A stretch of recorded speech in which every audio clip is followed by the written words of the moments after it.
Some years later, a Chilean pastor wrote us from the North Pole. As a result of those world evangelism teaching sessions that we had conducted in Chile, he had gone as a missionary to minister among the Eskimos. Christianity is no longer headquartered in Europe and North America. It has become nationalized worldwide. Already over half of the missionaries who are going into all the world are from nations traditionally regarded as the mission fields, and their proportion is increasing every year. From all nations to all nations. A leading Christian periodical quotes recent findings of a coalition of mission groups. According to their report, the majority of Protestant missionaries throughout the world today are coming from emerging nations. 6,000 from India, 11,000 from other Asian nations, 8,000 from Latin American republics, and 15,000 from African countries are today serving as bona fide missionaries, promulgating the Christian gospel worldwide from nations that, until recently, were themselves called mission fields. In recent decades, mestizo Indians from the Amazon River basin had gone up the river and have established hundreds of new churches. National missionaries from Korea are proclaiming Christ and are establishing churches and Bible schools in over 70 different nations, and the Korean church plans to have missionaries in every nation within a few more years. Latin Americans are making significant inroads in Arabic nations. Their cultural values facilitate quicker relationships and better communication. A theological seminary professor from Peru talks about the blossoming international movement of lay missionaries, emerging world nationals, who immigrate to other countries where they practice their professions, establish businesses, or put down other economical roots in order to finance their real mission of communicating the gospel to people. He says that from Peru alone, over 5,000 evangelical believers immigrate to other nations annually, whose faith and zeal motivates them to share the good news of Christ. A mighty spiritual force. A Christian magazine reporter says, rather than being a clone of the First World Church, the Third World Church is its alter ego. The Western Church is largely middle-class, middle-aged, and middle of the road. In contrast, the Third World Church is considered to be poor in this world's goods, but unprejudiced and spiritually very alive. This makes for a spiritual force much more attuned to people coping with poverty, oppression, hunger, and whose traditions are more attuned to the supernatural. An Argentinian leader speaks of a mighty spiritual force that is arising from among the economically and politically weak Third World. Specialists are talking of a new era of Christianity, based in the emanating from the southern continents, with teachings and methods that identify better with these societies. New missions economics. Third world missionaries are sent out with little, if any, money and a few tools. A South African church organization claims it can sponsor a team of workers for $50 American a month and the clothes that they wear. One mission agency estimates that third world churches are funding several full-time missionaries in foreign countries for what one westernized missionary family may require. A South American organization that has sent over 500 preachers and workers abroad from their country as missionaries in other nations insists that they live from the support that they receive in the nation where they minister. They believe that this policy motivates greater commitment to the task of evangelism and helps their missionaries to identify better with the problems of the people among whom they minister the gospel. The high cost of westernized missions plus nationalistic attitudes has greatly slowed the supply of white missionaries. International missiologists Emphasize, never heard that word before. Emphasize that this is not altogether negative. A specialist in church missions thinks the best way to reach the people of color is for them to see people of their own and other third world races preaching the gospel. This answers the nationalistic argument that Christianity is the religion of the whites. In free nations around the world, these changes are taking place as Christian leaders rediscover first-century soul-winning principles and God's value system that spans all races and both genders. National missions on the march. When Daisy and I first went to Nigeria, a young pastor who had just left his job as a shoe salesman chaired our crusade. He attended every session of our large teaching seminar and followed our mass crusade. As we loaded a 747 jet freighter with soul-winning tools and literature and had airlifted them into his nation to be distributed at the end of our seminar. The young pastor and his wife became aware of God's esteem for their lives. Their ministry became a dynamic example of leadership in their nation. Their spiritual fruit began to multiply until they built a cathedral that seats over 20,000 people, plus raising up over 100 other churches in the city where they are headquartered. In addition to that, over 4,000 other new churches have been established across Nigeria under the anointed leadership of that couple. Their national membership has passed the 2 million mark, without counting the hundreds of churches and Bible schools that have been instrumental in establishing in other African nations. Nigeria is surrounded by French-speaking nations, and since we speak French, we encourage them to learn the language and to incorporate French classes in their international Bible school. Today, they have graduated hundreds of young French-speaking nationals from Zaire, the Congo, Republic of Central Africa, Cameroon, Chad, Niger, Burkina Faso, Togo, the Ivory Coast, and other French-speaking nations. Those graduates have now returned as missionaries to their homelands and are raising up new churches by the hundreds. Thailand, then and now. When we first went to Thailand, there were less than a dozen Spirit-filled Christians in the whole nation, and most of them were Scandinavian missionaries. Today, there are hundreds of strong churches established in Thailand, and Thai nationals have been commissioned and are serving as missionaries in many other nations. The present superintendent of the largest Pentecostal organization in Thailand today was a 14-year-old lad when we conducted the first public open-air gospel crusade in Bangkok's history. He obtained permission from our resident host to sleep on his straw mat underneath the room where we stayed because he believed that some of God's power would come upon him. In later years, he became our interpreter and today heads the fastest growing church organization in that Buddhist nation. East Africa, Latin America. When we first went to East Africa, a lonely white missionary couple wanted us to help sponsor qualified national preachers so that they could devote their ministries to villages, tribes, areas untouched by the gospel. Our historic crusade and teaching seminar there affected young men and women who came from all over Kenya.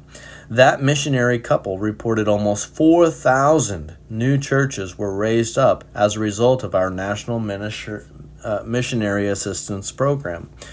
From those churches, Kenyan nationals are serving as missionaries in many other African nations and in other countries of the world. For example, throughout the Caribbean and Central and South America, thousands of young men and women are today pastors, evangelists, establishers of Bible schools, and leaders who attended one of our African crusades and follow-up teaching seminars in earlier years. Women in God's work. This is a long chapter, my friends, but we're making it. Women in God's work, page 177. Today, women around the world are builders of churches and Bible schools. They are pastors, missionaries, evangelists, and leaders who have been inspired by the dynamic teaching and crusade ministries of my wife, Dr. Daisy, and our daughter, Dr. LaDonna Osborne. Their examples have effectively demonstrated a woman's identity, dignity, destiny, and equality in God's redemptive plan. Daisy's 5 energizing books and LaDonna's revealing courses on redemption, along with her books, CDs, and DVDs, are being used to reshape the lives of women worldwide, motivating thousands of them to be active in Christ's ministry. Africa has been greatly affected by Dr. Daisy's National Women's Congresses. Hundreds of women are rediscovering themselves in the Bible through her teaching and that of Dr. LaDonna, her daughter, who was recently invited to Kenya by Archbishop Awati to officiate at the first ordination service for women ever conducted in his nation. Thousands of Kenyans attended the special event that was so large that it had to be celebrated at a public stadium. Over 100 qualified, proven women were officially ordained for gospel ministry and were formally presented certificates as members of the clergy. Most of them had already been in active ministry for years. Some of these valiant women had been instituted Bible schools. Others had pioneered one or several churches, and some had successful evangelism ministries, but none of them had ever been officially recognized by the African church or the government. Their public ordination was a significant forward step for the church and for the nation. One old village woman, over 70 years of age, was so inspired by what she learned and observed during Dr. Daisy's National Women's Congress that she resolved to dedicate the rest of her years to full-time soul-winning ministry. With her Bible and an old bicycle, within less than 2 years, she had raised up 7 new churches in 7 villages and was pastoring them all, giving 1 day per week to each town church. She quipped, "If the good Lord had given us more days in a week, I could have established more churches." In India, over 6,000 women attended Dr. Daisy's National Congress for Women. They came from many parts of India and from all levels of society, from government, from the academic, from the medical, from the business worlds, from the villages, and from the cities. Nothing like it had ever been witnessed in India. Today, hundreds of those Indian women are active in gospel ministries. Gypsies to the nations. When we first ministered in France, we shared the great annual Gypsy camp meetings. Thousands attended the crusade meetings at night and the teaching sessions during the day. We provided tons of our books and tracts, hundreds of tape players, and thousands of our recorded gospel crusade messages in the French language. Through our National Missionary Assistance Program, we sponsored a great number of those gypsy preachers through their organization as full-time missionaries in areas of Europe where the gospel had not been established. They began evangelizing and building churches all over France, Spain, Portugal, Italy, Greece, and even parts of Germany and Austria. Today, that gypsy organization had spread the gospel all over Europe in thousands of localities and across India, South America, Eastern Europe, and into the other lands where they have located gypsy populations. We could report triumphs like these in many other areas like Taiwan, the Philippines, Holland, Germany, Indonesia, Papua New Guinea, India, in many nations of Africa, and in island nations. The world's new missionary corps is alive and on the march, carrying out the commission of Jesus Christ to preach the gospel to every creature. These are some of the world's new missionaries in action today. Criticize or evangelize. The starting point in soul winning is to believe enough in the message of Christ to want to share it with others. That is what motivates one to think and to dream of ways to communicate the gospel and to win souls. There are innumerable ideas for witnessing of Christ which any believer can implement. All thinkers are creators. All achievers in life are dreamers, thinkers, planners, and doers. Doers are often criticized. Sooner or later, those who succeed in life learn that criticism is usually admiration awkwardly expressed. People often criticize the person who is out front. The unsuccessful, non-achieving person commands little attention and elicits no opposition. Priority for success.